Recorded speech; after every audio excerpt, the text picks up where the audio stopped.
Hello comrades, Kami-sa Bro here today with Armello. This is a turn-based strategy game of sorts that functions also as a card game and an RPG. Honestly, a really great way to describe it is kind of like a board game. If you've played Hand of Fate, this is pretty similar to that. And honestly, I think the best way I would describe it is a mixture of Hand of Fate and Civilization. Again, and that's probably an absolutely terrible way of describing it, but that's probably the closest comparisons I can come off the top of my head. This game was actually recently developed by League of Geeks. It just came out on September 1st, and I'm just now doing a video about it. I've been wanting to do a multiplayer video of this game because that's the real focus, is kind of getting friends to play with and playing the multiplayer. And just seeing all kinds of crazy hijinks that are going to happen. But couldn't do that, so here's going to be the single player video. Anyway, to start with, and I'm just going to go ahead and give it away, this game is awesome. Like, point blank, it's a really cool game. It's a very interesting concept. And I love the artwork. I love the music. I love the way it plays out. It's phenomenal. And honestly, I think this is like the first game from League of Geeks, and I gotta say, for a first game, this is great. This is great. But anyway, I could talk forever, but let me just go ahead and start showing you the game. So there is a prologue in the game, which does a great job of explaining how to play the game. There's 4 chapters. It shows you from the perspective of 4 separate characters, how, like, kind of the background story, what's going on, and it does a really good job of walking you through the game and teaching you how to play. So I would suggest to any new players, go ahead, jump on the prologue, and don't try to just jump right back in. And yes, we are going, no, start, yes. Do you wish, yes, I want to start a new one. Alright, so you start out by picking a hero. You've got a pretty decent selection of heroes. You have 8 different ones that start out with. It gives you kind of a base idea down here what they are, and it shows you the skill each one of them has. So each hero is completely different from the other, and each has their own perks and disadvantages. Starting from our good wolf buddy here, Thane. You have him. He's the sword master, the winter wolf, and all that good stuff. You have Sena. You have Brun, River, Mercurio, Amber, Zasha, and Barnaby. That's right. Personally, I like Barnaby because he's got a giant warhammer and he's in full plate mail. It's my kind of guy. But at the same time, I'm always a fan of a nice little rat scurrying through and stabbing people and stealing their gold, because why not? But for the sake of this video, we are actually going to play as Thane, who has 5 fight, 4 body, 3 wit, and 3 spirit, all of which I will explain in this video so that you guys basically have an idea of how to play. Oh, and look, see, you can actually pick different dice. I didn't know that. Nice. Anyway, let's go ahead and take a look at the game. From the wolf to bear, the clans declared the time has come to take the throne for Ross Creepin' and twist our king. Heroes rise, save Armello. That's right, that's a rhyme that'll begin our game on. This gentleman here is the king. We'll explain him in a minute. These are the king's cards. Again, we will explain them in a minute. You start out each game by picking a quest just to kind of get you on your way. As you can see here, each quest is different in the sense of this is a fight challenge, this is a wits challenge, and this is a spirits challenge. You can also see here that each one has different rewards. For the sake of ease, we're going to go with the fight challenge because it seems relatively easy. That's right. Alright. So, let me explain some basics real quick before we get too far in depth with the game, because I've already tried doing this video multiple times before and I keep failing because there's a lot to talk about. So, to start out, you have a hand of cards. As you can see here, cards do a whole bunch of crazy little stuff here. That's right. Certain cards are play to creature, play to settlement, play to mountains, so on, play to hero. It tells you right there exactly what to play to. It tells you how much it costs, which generally they cost either spells, they cost either magic, gold, or sometimes prestige. Sometimes it can raise your rot, which again we'll get into in a second. Alright, so you start out with fight. Fight is your base kind of dice roll, how many dice you actually get to roll when you get into a battle. Body is your health. It is how many hits you can take. At this point, I could take 4 hits. and then I would die. If I die, I respawn right here. Then you have Wits. Wits is pretty much how many cards you can hold in your hand, and also it says right there, trickery spells are resisted by rolling your Wits. Right. And then you have Spirits, which I'm not, which the tooltip is cut off for. But yes, the amount of magic you basically get each turn. So I get 3 magic each turn. If I spend 3 magic right now, like say I use this -2 health and force target off mountain, it would cost 2 magic to do. But at dusk, which obviously at nighttime, I get the ability to get my spirit back, my magic back. Alright, so the next thing you have is you have Prestige. Prestige can be gained by, you know, conquering settlements, completing objectives, completing quests, doing things, basically. Gets you Prestige.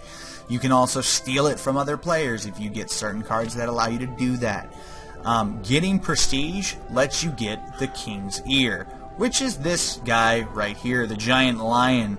That's right. At the start of every turn, he pretty much asks you, hey, of these 2 cards, which one should I do? And they'll have some sort of effect that is generally global or sometimes can be targeted, so on.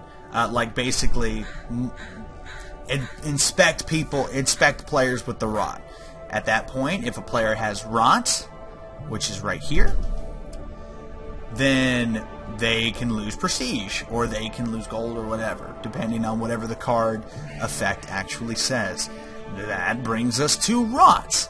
Rot, as explained here, is the ultimate corruption. Flirt with the dark arts or lead an unsavory life, and you too might feel the dark grip of the Rot. Basically, what Rot does is if you, the first time you get Rot, every turn you start losing -1 health, and you will continually die, and so on. Now, as you get more and more Rot, you actually start to become pretty powerful from it.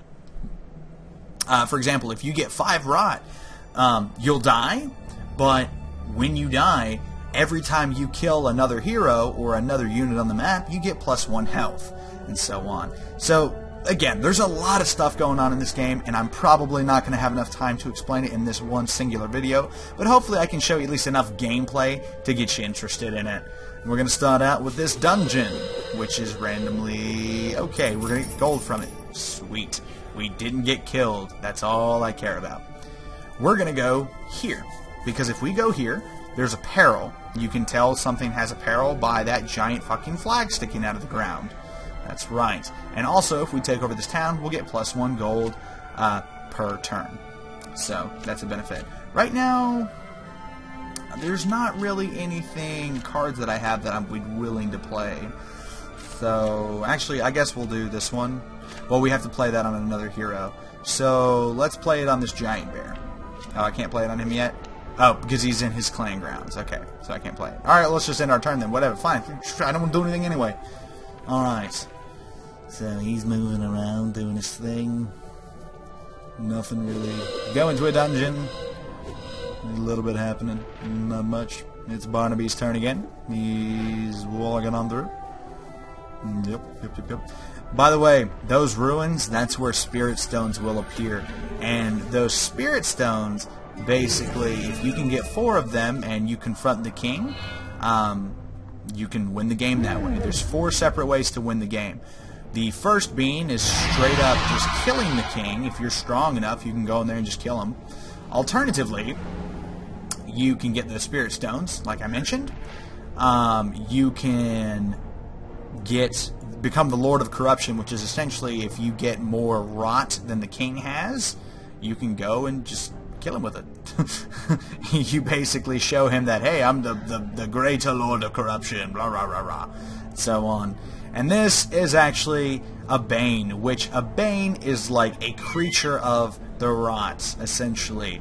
It's a bad guy, pretty much. It's just a creep that is a monster of the rot. So, yeah, there's really not much else to say about that. You kill it. If you can, you kill it. Alright, so we're going to go here in this peril. Now, when you have... Look at that animation. I love that animation. Now, if you have cards to burn, which essentially is basically if you have a card that can assist you, you can play it. And basically, any of these cards would work. Like, let's do this guy. Let's burn that. So that gives us 1 shield. We have to match all 3 of these up with these 4 dice we have right here. So I need, since I burned one of my cards, I still need a moon and I still need a sun. So let's roll it and see what happens. Nada. Didn't get jack. Alright, so we failed. Wait. Okay. We still failed because we didn't get the moon. Yep, so I lost 3 magic because of that. I failed. But I still conquered the town. So, you know, that's good enough. It's good enough, right? Right. Alright, so now we're going to take good old Thane and we're going to attack this Bane just so I can show you what combat looks like. Combat functions just like the perils. So we're taking him. Alright. Now you have an attack and you have a defense. Again, you can burn cards if you want to, which I'm going to do again. I'm going to burn this card. Yeah, Blizzard. That gives us +1 attack. Alright, now I'm going to roll my dice and let's hopefully kill this big sumbitch. Oh my god. He's about to F me up. Uh-oh. Okay, so he beat me in combat. Now that was combat, and I just took 3 health. He almost killed me. So we're not going to bark back up that tree. We're going to go this way instead. And that was a swamp, and I'm dead. Okay. Now that I'm dead, I'll spawn back in my clan grounds. So, not that much was lost, right? And look, those 2 are engaging in combat. Okay, that bear is one pissed off bear. But Barnaby doesn't take no for an answer and delivers with a mighty blow from his warhammer. Oh, but don't worry, Brun is back for a good smack in the face on Barnaby. And it looks like they're pretty much even with the end of that fight. Actually, we haven't had the same stats for the most part. Interesting. Very interesting. Encountering peril. Oh, screw you, Barnaby. I wish I could do that. Anyway, so this is the gist of the game. This is the gist of how it plays. Again, I probably did an absolutely terrible job at explaining this. And frankly, I'm probably going to do another video very soon that's actually a multiplayer video of this game. Because this game is meant to be multiplayer, and at that point, I think it would be more fun. So, and also this was that prestige thing I was talking about. Since Mercurio has the higher prestige, he gets to pick something, and that's what he picks. Pay the king 2 gold, can't pay, you lose 1 prestige. Thankfully, I have the gold, so I can easily pay for that. But anyway, like I said, this is Armello from League of Geeks, and a great game, first effort especially. It's definitely got that board game feel. It's a lot of fun. I think a lot of people are really going to enjoy it. I personally myself have been having a blast with it. I'm not very good at it, and I don't tend to win it, but hey, I'm enjoying it, so that's all that matters, right? That's all that matters. And look, we got a rock card. Look, and see, just look at that artwork. I love the artwork. It's very, very well done, and just that apple like oozing with the worms and whatnot. Hey, you know, I like how art and animation pops right up. Adam Duncan, remember that name, guys. That's who you want to thank for these beautifully designed cards. Yes, most certainly. I wonder if they're all like that. Oh no, see, look, they're different. Oh, that's so cool. So there's actually different people who've made these cards, and they've signed all of them. Phenomenal, absolutely phenomenal. It makes me think of like actual Magic cards and stuff like that, where it shows you, you know, who the artist was that drew the card and whatnot. This game is great, all right, and it's relatively cheap. It's actually pretty cheap, honestly, and it's worth your time. It's great. I mean, the animation's beautiful, the gameplay itself's addicting and fun, and it has a great soundtrack and an interesting story. What more do you want? What more could you possibly want? And I could already see, like, if they add in expansion packs later and stuff like that, that add more to the story, add more characters, add more events and enemies and stuff like that, I could definitely see myself throwing money into it, you know, to just get those extra features and so on. But anyway, this has been Commissar Bro. I hope this has helped you to some degree. I know I've kind of ranted in a little bit and not done a very good job at showing off the game. But I hope I've done enough to at least convince you that this game is indeed worth your time, and frankly, why haven't you bought it yet? But anyway, this has been Commissar Bro, and I'll see all you beautiful people next time.